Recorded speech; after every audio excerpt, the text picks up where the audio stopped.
podia comer da mesa do rei, porque eram carnes oferecidas aos ídolos pagãos. Por isso ele pediu ao responsável por eles que ele comesse somente da comida que ele mesmo preparava, de legumes, verduras. E ele disse: eu tenho medo de vocês ficarem magros e o rei ficar com raiva. Ele: faça o teste.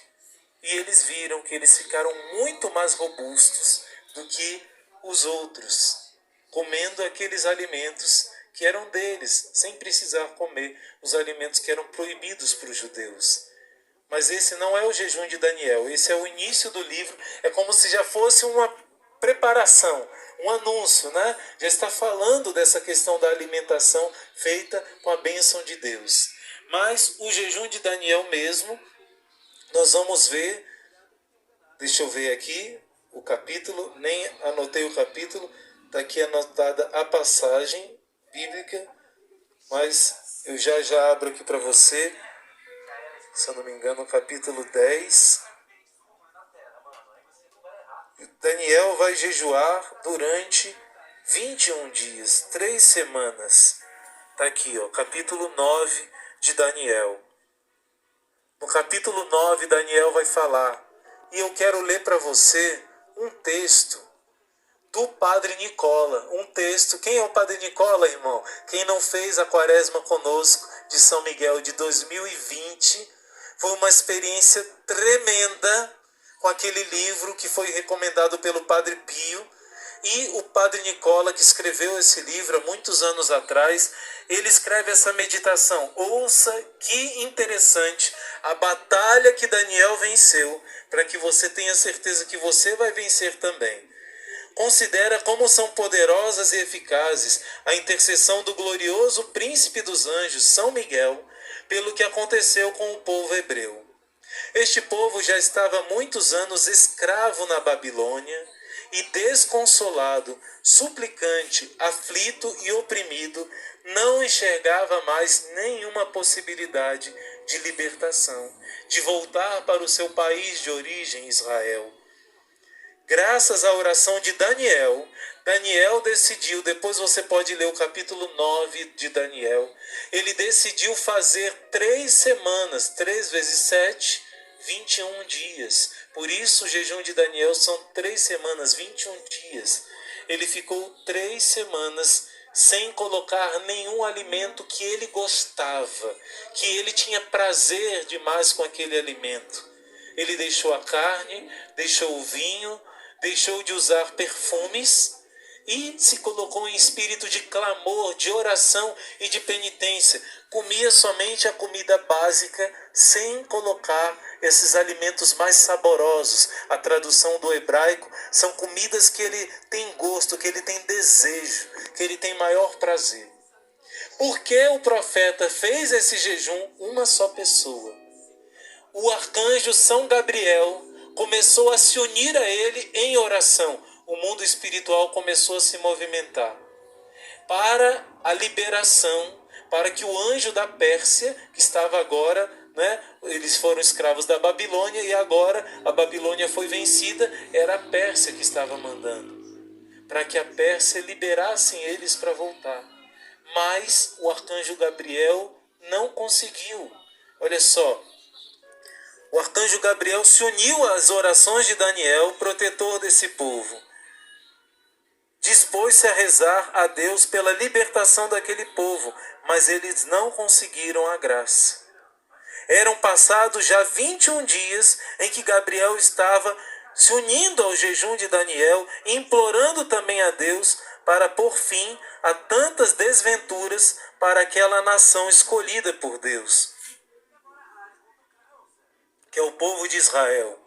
Todavia, devido à oposição do anjo titular da Pérsia, inúteis se tornavam as orações de Gabriel. Surgiu, porém, São Miguel para cuidar disso e se uniu para a valorização da oração de São Gabriel.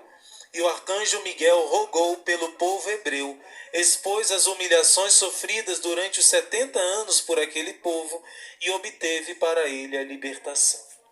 Como é poderosa a sua intercessão! Aquilo que não se consegue pelas orações dos outros anjos, obtém-se por meio das orações de São Miguel. Meus irmãos, vocês entenderam o que aconteceu? Um homem cheio de Deus começou a se humilhar e pedir perdão para todo o seu povo, para que esse povo pudesse voltar para Israel. São Gabriel começou, um dos anjos maiores do céu, depois de São Miguel é São Gabriel, começou a se unir a ele. São Gabriel apareceu para ele mais de uma vez, deu forças a ele e começou a clamar pela libertação do povo. Mas ainda não conseguiram, e passaram os 21 dias. E somente quando terminou esse jejum, olha só, nesse momento Deus envia São Miguel para se unir a São Gabriel nesse clamor. E nesse momento Deus autoriza a libertação de um povo. Porque os homens na terra se unem aos anjos do céu para clamar a misericórdia.